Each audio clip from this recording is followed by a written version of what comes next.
जय माँ काली दोस्तों। आज का हमारा जो टॉपिक है वो एट्थ हाउस है। अब एट्थ हाउस, सबसे पहले तो हमको ये समझना है कि एट्थ हाउस है क्या, बिकॉज एट्थ हाउस से सब लोग बहुत डरते हैं। एट्थ हाउस से डरने की चीज नहीं है। देखिए, जो लोग अपने लाइफ में ट्रांसफॉर्मेशन लेके आना चाहते हैं, जो लाइफ में बहुत परेशान है, जो लोग ये सोचते हैं कि उनको लाइफ में कुछ ऐसा करना है जो थोड़ा अलग हो, जो सबसे हटकर हो, उन लोगों की लाइफ में एट्थ हाउस बहुत प्रोमिनेंट रोल प्ले करता है। और दूसरे कौन से लोग हैं जिनके ऑटोमेटिकली आप देखोगे ना, एक जॉब छूटी, दूसरी लगी, दूसरी छूटी, तीसरी लगी। लाइफ में ना कॉन्स्टेंटली एक काम छोड़ के दूसरे तरीके का काम स्टार्ट कर दिया, दूसरा छोड़ के तीसरा स्टार्ट कर दिया। तो जो इस तरीके के कॉन्स्टेंट चेंजेस जिन लोगों की लाइफ में आप देखने को मिलते हैं ना, आपको या आपके आसपास जो लोग होंगे, आप देख लेना, उन लोगों का एट्थ हाउस बहुत प्रोमिनेंट है। एट्थ हाउस ऑकल्ट का भी हाउस है। Definitely those who are into occult field, they are also having a prominent eighth house in their chart. अब एट्थ हाउस अच्छा है बुरा है, हम ये कैसे डिसाइड करेंगे? पहली चीज तो हमको ये पता होना चाहिए कि हर एक प्लैनेट की एक एनर्जी है। हर प्लैनेट एक स्पेसिफिक ऊर्जा लेकर के आता है और हर हाउस की भी एक अपनी एक एनर्जी होती है। तो क्या होता है कि जब किसी हाउस में कोई प्लैनेट जाकर के बैठता है तो उस प्लैनेट की ऊर्जा उस घर की ऊर्जा के साथ मिल जाती है, और मिलने के बाद देखिए, energy plus energy becomes energy, right? तो ये जो सिनर्जी बनती है, सिनर्जी किस तरीके की है, आप इसको कैसे यूटिलाइज कर सकते हैं, सिर्फ इतना ही हमको हमारी लाइफ में जानना है। और जिस इंसान ने इस रहस्य को जान लिया, जिस इंसान को ये समझ में आ गया कि हम अपने प्लैनेट्स की इन एनर्जीज को किस तरीके से यूटिलाइज करें, वो लोग लाइफ में एट्थ हाउस हो, कोई भी हाउस हो, कभी परेशान नहीं होंगे, because they know how to utilize the energy of the particular planet. तो आज हम ये डिस्कस करेंगे कि एट्थ हाउस लॉर्ड 12 घरों में किस तरीके के परिणाम देता है। फर्स्ट हाउस हमारा है, ठीक है, वो हमारा लग्न है। It talks about a natives personality. आपकी पर्सनालिटी कैसी हो जाएगी जब फर्स्ट हाउस में एट्थ हाउस का लॉर्ड जाकर के बैठ जाता है? तो डेफिनेटली आपको ये समझना चाहिए, this chart is prone to attract suddenness. अचानक से इसकी लाइफ में चेंजेस आएंगे और इस इंसान को अपनी लाइफ में कई बार ट्रांसफॉर्मेशंस के थ्रू जाना पड़ेगा। अगर अब ये इंसान खुशी से इन ट्रांसफॉर्मेशंस को एक्सेप्ट कर लेता है तब तो इसके लिए बहुत अच्छा है, लेकिन अगर ये एक्सेप्ट नहीं करता है, उन्हीं सिचुएशन में परेशान होता है और उसको समझ में नहीं आता है क्या करूं, और हर किसी के पास जाकर के सजेशंस लेता है, इससे कोई काम नहीं चलने वाला। अगर आपके एट्थ हाउस के लॉर्ड फर्स्ट हाउस में बैठे हैं तो सबसे पहले तो ये समझ लो कि एट्थ हाउस के एट्रीब्यूट्स आपको अपनी बोलते हैं ना, अपनी पर्सनालिटी में लेके आ जाने चाहिए। कैसे लेके आ जाने चाहिए? पहली चीज, आपको थोड़ा सा ना सीक्रेटिव हो जाना चाहिए।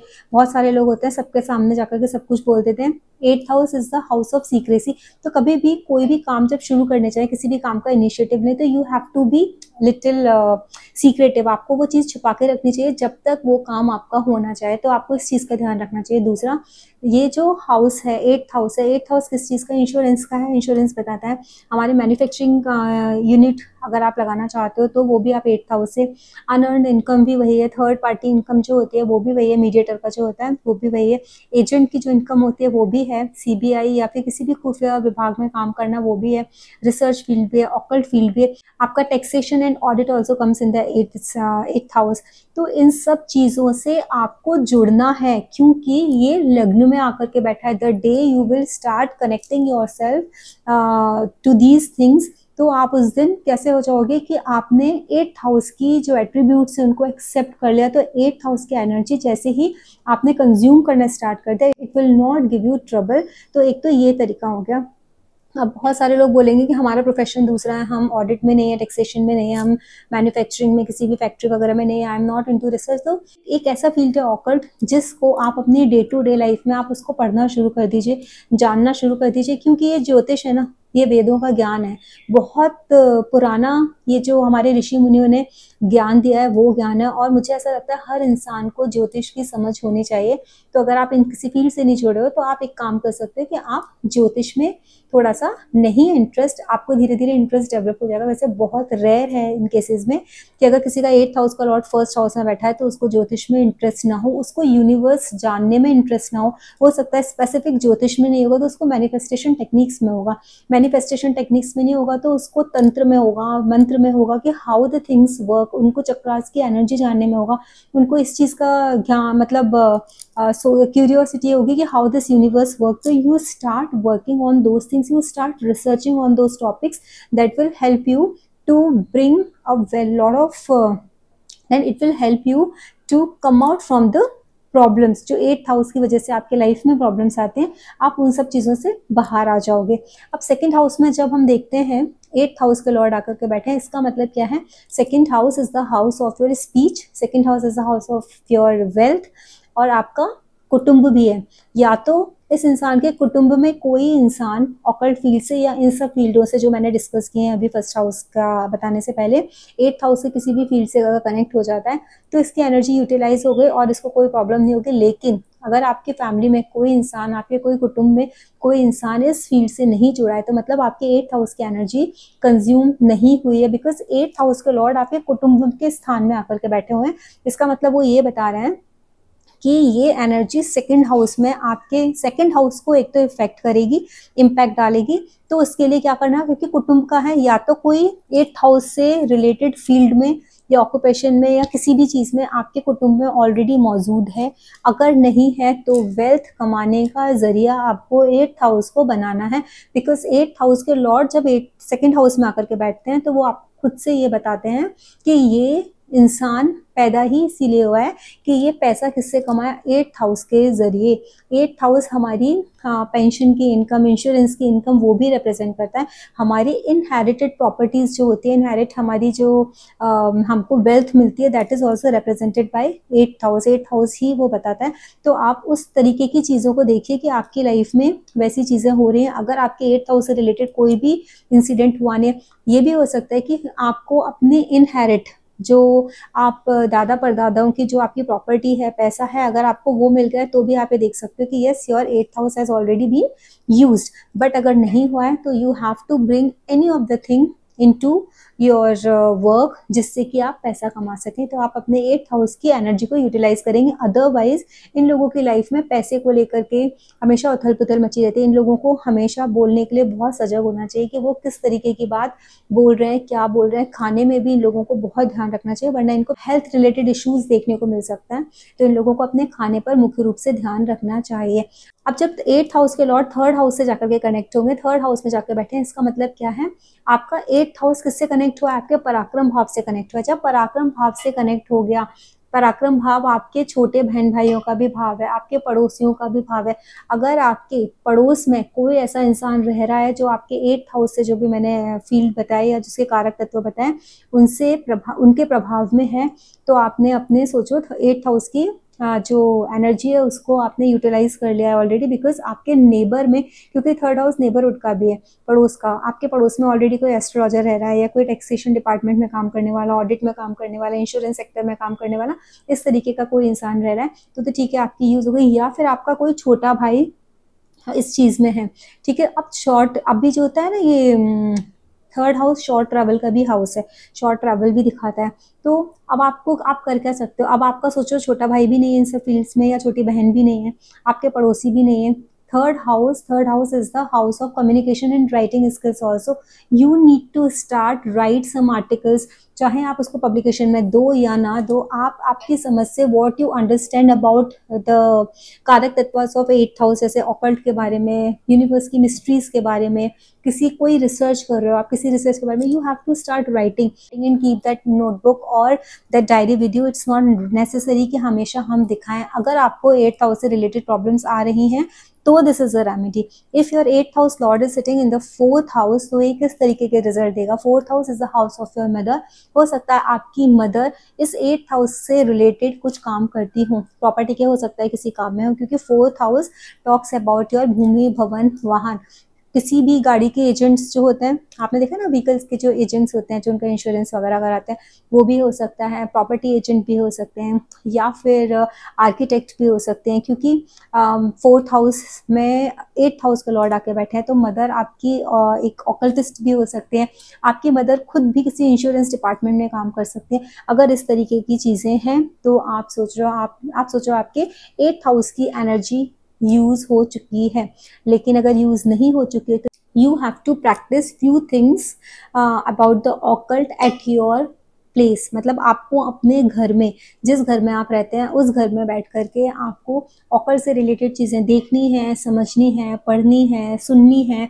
उस तरीके का माहौल घर में थोड़ा सा होना चाहिए, क्योंकि 4th हाउस में जब 8th हाउस के लॉर्ड आकर के बैठते हैं तो 8th हाउस से रिलेटेड चीज़ें आपके घर में उसका मतलब वो एक एनर्जी होनी चाहिए आपके घर में, वो सारी चीज़ें होनी चाहिए, तभी आप 8th हाउस की एनर्जीज को कंज्यूम कर रहे हो। जब आप 8th हाउस की एनर्जीज को कंज्यूम कर लोगे तो आपके घर में प्रॉब्लम्स नहीं होंगी, क्योंकि क्या होता है जब 8th हाउस के लॉर्ड 4th हाउस में आकर के बैठते हैं तो हमारे घर में वो बहुत सारी प्रॉब्लम्स, घर में सीक्रेसी होती है।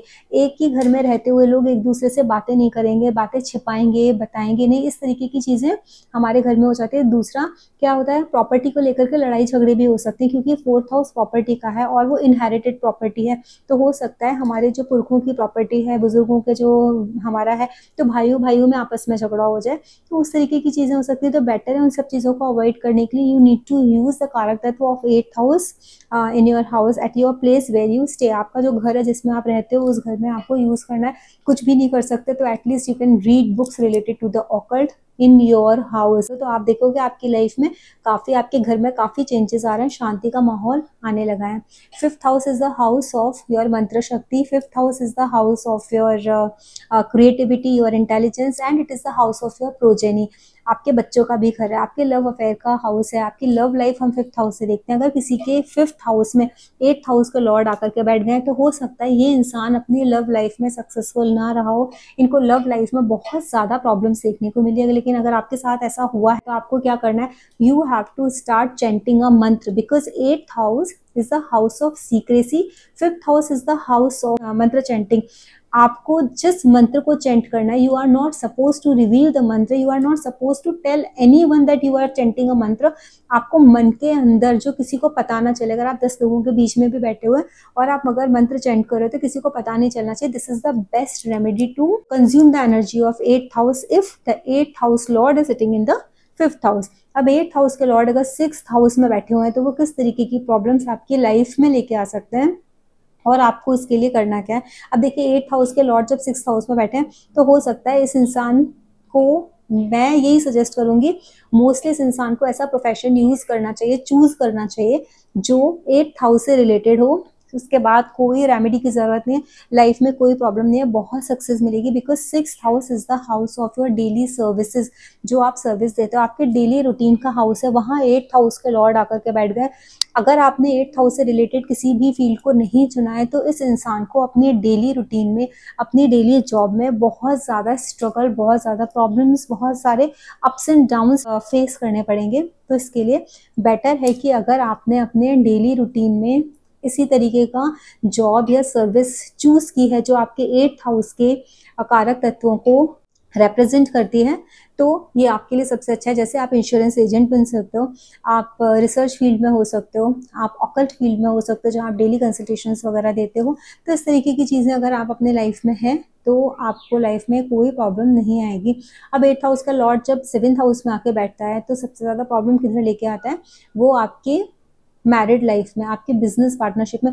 इन लोगों को पार्टनरशिप में धोखा होने का चांसेस रहते हैं। तो इन लोगों को सबसे अच्छा सजेशन तो ये है कि पहली चीज़ इनके लाइफ पार्टनर के हाउस में, इनके स्पाउस के हाउस में, क्योंकि 8th हाउस के लॉर्ड आके बैठ गए तो इनको बहुत ध्यान रखना चाहिए, क्योंकि इनके जो स्पाउस होते होंगे ना वो थोड़े सीक्रेटिव भी हो सकते हैं, चीज़ें छुपाने वाले हो सकते हैं।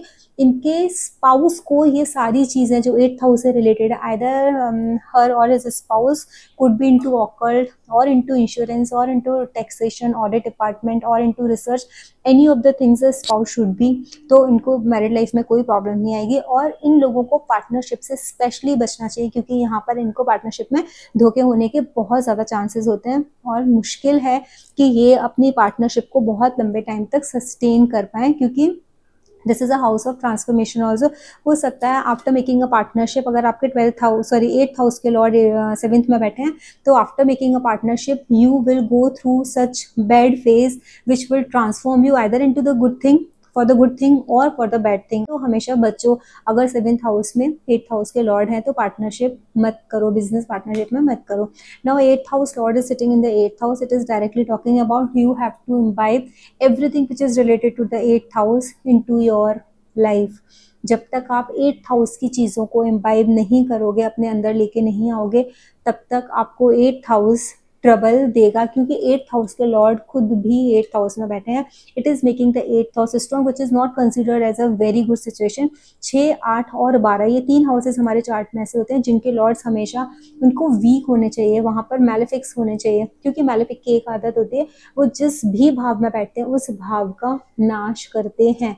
तो जब मैलेफिक जाकर के 6, 8 और 12 में बैठते हैं तो उसकी चीज़ों में ना कमी करते हैं, जो प्रॉब्लम्स, क्योंकि ये प्रॉब्लम के हाउसेज हैं तो ये कमी लेके आते हैं। लेकिन जब ये हाउस में कोई एक्सॉल्टेड प्लैनेट बैठ जाता है, स्वराशि का होकर बैठ जाता है, कोई मजबूत प्लैनेट बैठता है जो इस भाव को बल देता है, तो ये जो जातक है, नेटिव है, उसके लिए बहुत ज़्यादा चैलेंजिंग होता है। अभी मैं आपको बताती हूँ कि अगर सपोज आपकी अगर आपका 8th हाउस बहुत ज़्यादा स्ट्रॉन्ग है तो please you have to bring a transformation into life, और नहीं लाओगे ना, खुद से नहीं लाओगे तो हो जाएगा। कुछ भी करो, कैसे भी करो, ट्राई करो, पार्ट टाइम करो, बट 8th हाउस की चीज़ों को अपने लाइफ में इन्वॉल्व करो। जैसे सबसे इजी है जिसको आप इन्वॉल्व कर सकते हो, सपोज आप किसी भी जॉब में हो, you are working on a very good post, you can not get into any other field which is related to the 8th house, तो आप क्या कर सकते हो, आप ज्योतिष पढ़ सकते हो, अपने वेदों का ज्ञान ले सकते हो, ऑकल्ट फील्ड में आ सकते हो, पार्ट टाइम अपने आप को उसमें ऑफिस से आने के बाद बिजी रख सकते हो, क्योंकि 8th हाउस जब हमारे स्ट्रांग हो जाता है तो वो हमको क्रोनिक डिजीजेस भी दे देता है, हमको सडन एक्सीडेंट्स भी दे देता है, हमको हमारे लाइफ में बहुत सारे अप्स एंड डाउन्स को फेस कराता है। तो हम इनसे बचने के लिए आपको इन सारी चीज़ों को इम्बाइब अपनी लाइफ में करना बहुत ज़रूरी है। अब जब 8th हाउस 9th हाउस में जाकर के बैठता है तो जब भी आप 8th हाउस को यूज़ करोगे, 8th हाउस की चीज़ों को यूज़ करोगे, तो it will enhance your luck. जितना जितना आप 8th हाउस को यूज करते जाओगे, आपका भाग्य आपको उतना ही सपोर्ट करता जाएगा। जैसे किसी का सोचिए वर्गो साइन है, 6 नंबर की राशि लिखी हुई है, वर्गो आपका 8th हाउस को पजेस करता है, वर्गो साइन, और मरकरी जाकर के आपके 9th हाउस में बैठ गया, मतलब 8th हाउस के लॉर्ड 9th हाउस में जाकर के बैठ गए। It is talking about that the moment you will start using, इसके लिए बहुत अच्छी रेमेडी है। जो लोग बोलते हैं कि मेरा लक साथ नहीं देता, मुझे लक सपोर्ट नहीं करता, अगर आपके 8th हाउस के लॉर्ड जाकर के बैठे हुए हैं 9th हाउस में, तो you start using the 8th house into daily activity, क्योंकि अगर जैसे ही आप स्टार्ट उसका करना शुरू करोगे तो एक्टिवेट आपका उनका लॉर्ड हो जाएगा जो 9th हाउस में बैठा हुआ है, and you will start getting the support of your luck very strongly. अब अगर आपका 8th हाउस का लॉर्ड 10th हाउस में बैठा है, 10th house is the house of your karma, which is directly indicating your karma should be connected from the 8th house. If it is not, you are going to you are going to have a lot of battles in your professional life, क्योंकि जो 10th house है वो हमारा कर्म भाव है, हम अपना प्रोफेशन देखते हैं, अपना कर्मा देखते हैं, हर तरीके का कर्मा है वैसे तो हमारा 10th हाउस, लेकिन जब हमारा 8th हाउस का लॉर्ड हमारे कर्म भाव में बैठ जाता है तो आपका हर एक कर्म कनेक्ट होना चाहिए आपके 8th हाउस से। अगर आपको अपने करियर में सक्सेस चाहिए, अपने प्रोफेशनल लाइफ में सक्सेस चाहिए, अगर आप नहीं लेते हो तो आप देखो आपकी जॉब छूट रही है, लग रही है, छूट रही है, लग रही है, लाइफ में इतने ज़्यादा प्रॉब्लम्स आप फेस कर रहे हो, ये सारी चीज़ें जस्ट बिकॉज क्योंकि 8th हाउस है ही प्रॉब्लम्स का, है ही ट्रांसफॉर्मेशन का, वो लेके ही आएगा। कभी कभी आपको लगेगा मैं 10 साल से इस कंपनी में काम कर रहा हूँ और मुझे जो प्रमोशन मुझे मिलना चाहिए, जो लेवल पर मैं होना चाहिए, वो मुझे कभी भी इन लोगों ने डिजर्विंग कैंडिडेट समझा ही नहीं, जो दूसरे जो डिजर्विंग नहीं है वो भी आ रहा है। हो सकता है जो आपका सामने वाले का क्या है हमको नहीं पता, लेकिन आपका क्योंकि 8th हाउस 10th हाउस में जाकर के बैठा है, इसी वजह से आपको जो प्रॉब्लम्स फेस करनी पड़ रही हैं ये 8th हाउस इसका रीजन है। तो यू हैव टू 100% इम्बाइब। देखिए जब भी हम चार्ट देखते हैं ना, तो चार्ट देख करके जब सामने वाला आपसे प्रोफेशन पूछने आता है तो आप इस तरीके से भी आप ये देख सकते हैं कि आपका 10th हाउस का जो लॉर्ड है वो किस प्लैनेट की एनर्जी लेके बैठा है, किस भाव की एनर्जी लेके बैठा है, तो आपके लिए बहुत ईजी हो जाएगा सामने वाले को उसका प्रोफेशन बनाना। 6th हाउस भी देख लीजिए, 10th हाउस भी देख लीजिए, उनमें मैक्सिमम किन प्लैनेट्स की एनर्जी, किस तरीके से उस इंसान को अपने कर्म क्षेत्र में सपोर्ट मिल सकता है, और आप उसी तरीके की उनको सजेशन दे सकते हैं। तो अगर 8th लॉर्ड बैठा है तो definitely you have to go with the 8th house activity. 8th house के जो भी कारक तत्व हैं उसके हिसाब से आपको अपना प्रोफेशन चूज करना चाहिए to get a great success into your life. जब 8th हाउस के लॉर्ड 11th हाउस में जाकर के बैठ जाते हैं तो वो एक एनर्जी बताते हैं, वो बताते हैं आपको जो गेन्स होंगे ना वो सडन, क्योंकि 11th house is the house of sudden gains. और सडन गेन्स जब का मतलब कैसा है कि आपको शायद किसी इंश्योरेंस सेक्टर से गेन हो जाए, या फिर आपको जो भी गेन्स है ना किसी अपनी पेरेंटल प्रॉपर्टी के थ्रू हो जाए, किसी इनहेरिट प्रॉपर्टी के थ्रू हो जाए, आपको सडनली स्टॉक मार्केट से गेन्स हो जाए, क्योंकि आपके 8th हाउस के लॉर्ड 11th हाउस में जाकर के बैठ गए। अब आपको अगर लाइफ में गेन्स चाहिए, if you are planning to get a gains, अगर आप सोचिए आप पार्ट टाइम जॉब कर रहे हैं या एक पार्ट टाइम बिजनेस कर रहे हैं, जो भी कर रहे हैं, फुल टाइम अगर जॉब है तो पार्ट टाइम बिजनेस होगा, फुल टाइम बिजनेस है तो पार्ट टाइम जॉब होगी। इन केस ऑफ आपके साथ ऐसा है तो गेन्स मतलब, गेन्स का मतलब क्या है, overall gains, it's not wealth, it's not only money. Gains का मतलब है हर तरीके के गेन, चाहे वो आपके हेल्थ वाइज हो, चाहे आपके फैमिली वाइज हो, चाहे आपके विश फुलफिलमेंट हो, because 11th house is the house of your wish fulfilment also. तो अगर आपको अपनी विश फुलफिलमेंट के लिए सोच रहे हो कि चाहिए या मेरी एक पर्टिकुलर विश पूरी हो जाए, या मेरी डिजायर्स कंप्लीट हो जाए, या मुझे गेन्स मिल जाए, और 8th हाउस का लॉर्ड ने कब्जा किया हुआ है आपके विश फुलफिलमेंट के हाउस पे, you have to involve 8th house things for getting the gains. Otherwise आपको गेन्स मिलने के लिए बहुत ज़्यादा स्ट्रगल करना पड़ेगा और मुश्किल ही है आपको गेन्स मिलना। हमेशा एक चीज़ समझ लेना, जो भी प्लैनेट जहाँ जाकर के बैठा है, जिस हाउस का वो लॉर्ड है, वो उसकी एनर्जी को वहाँ लेके गया है। जिस दिन आपने एनर्जी सिस्टम समझ लिया किसी प्लैनेट का कि अगर मुझे अपनी लाइफ में प्रॉब्लम आ रही है, फाइनेंस की प्रॉब्लम आ रही है, मुझे जॉब की प्रॉब्लम आ रही है, मुझे क्यों आ रही है, व्हाट इज द रीजन, आपको आपके प्लैनेट से बता देंगे, आपको आपका चार्ट बता देगा कि क्यों, कौन सा प्लैनेट है इस टाइम में जो आपको मैक्सिमम एनर्जी, क्योंकि देखिए हर वक्त तो ये सारी चीजें काम नहीं करेंगी जब तक दशा, अंतरदशा, प्रत्यंतर दशा में ये लोग एक्टिवेट ना हो, या फिर ट्रांजिट में एक्टिवेट ना हुए हो, ट्रांजिट में सैटर्न ने इनको एक्टिवेट ना किया हो, जुपिटर ने एक्टिवेट ना किया हो तब तक, या फिर राहु केतु के एक्सेस में ना आए हो तब तक ये चीजें रिजल्ट नहीं देंगी। But the moment you started facing the problem related to a particular house, आप ये देखो कि उसके लॉर्ड अगर 11th हाउस में बैठे हैं तो आपको वो कभी गेन्स नहीं देंगे। You have to get involve the 8th house things to get the gain. ये चीज अपने दिमाग में बिठा के रख लो। अब आया 12th हाउस हमारा, अगर हमारे 8th हाउस के लॉर्ड 12th हाउस में जाकर के बैठते हैं तो वो हमको क्या इंडिकेशन देते हैं कि 8th house is the house of chronic diseases also, 12th house is the house of your hospitalization. तो आप ये देखो कि अगर आप उसकी एनर्जी को कंज्यूम नहीं कर रहे हो तो बहुत क्लियर सी बात है, ये क्रोनिक डिजीज है और वो हॉस्पिटल भी है, तो वो आपको वो चीज़ें दे सकता है। आपको क्या करना है, 8th हाउस की एक्टिविटीज़ को जाकर के किसके साथ कनेक्ट करना है, 8th हाउस के कारक तत्व को 12th हाउस के साथ कनेक्ट करना है। वो कैसे कनेक्ट करोगे, 8th हाउस के आपको सारे सिस्टम पता है कि भाई 8th हाउस हमको मैन्युफैक्चरिंग यूनिट बताता है कि आपको मैन्युफैक्चरिंग यूनिट लगाने, हो सकता है आप किसी एक ऐसी मैन्युफैक्चरिंग कंपनी में काम करो, because 12th house is the house of your foreign land भी रिप्रेजेंट करता है।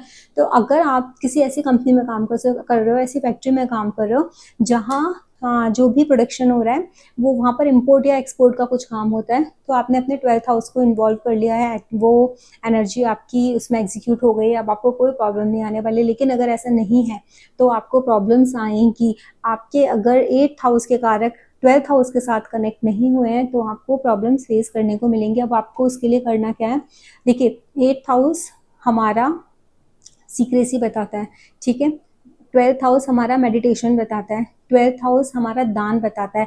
तो आपको बहुत सिंपल इसकी एक रेमेडी है, गुप्त दान, क्योंकि 8th हाउस हमारा सीक्रेसी का है, किसी भी चीज़ को गुप्त रखने का है, 12th हाउस हमारे दान का है।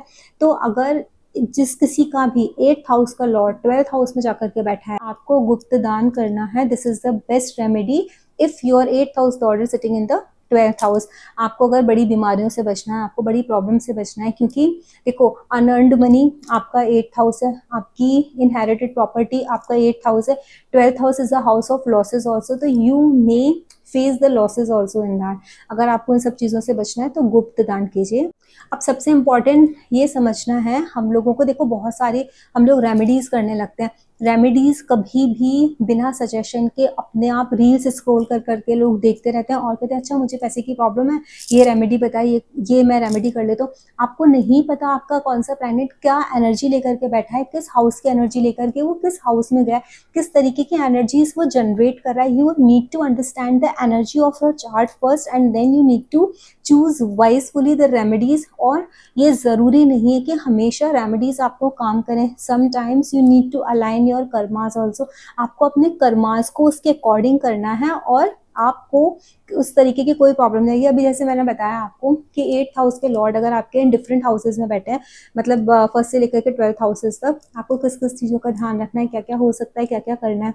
अगर आप किसी और दूसरे के पास जाओगे, एस्ट्रोलॉजर के पास, वो आपको रेमेडीज बता देगा कि आप ये रेमेडीज करो, तो क्या गारंटी है कि वो रेमेडीज करने से आपकी प्रॉब्लम रिजॉल्व हो जाएगी।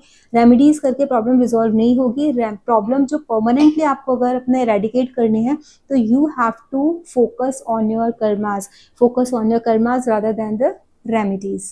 जय मां काली।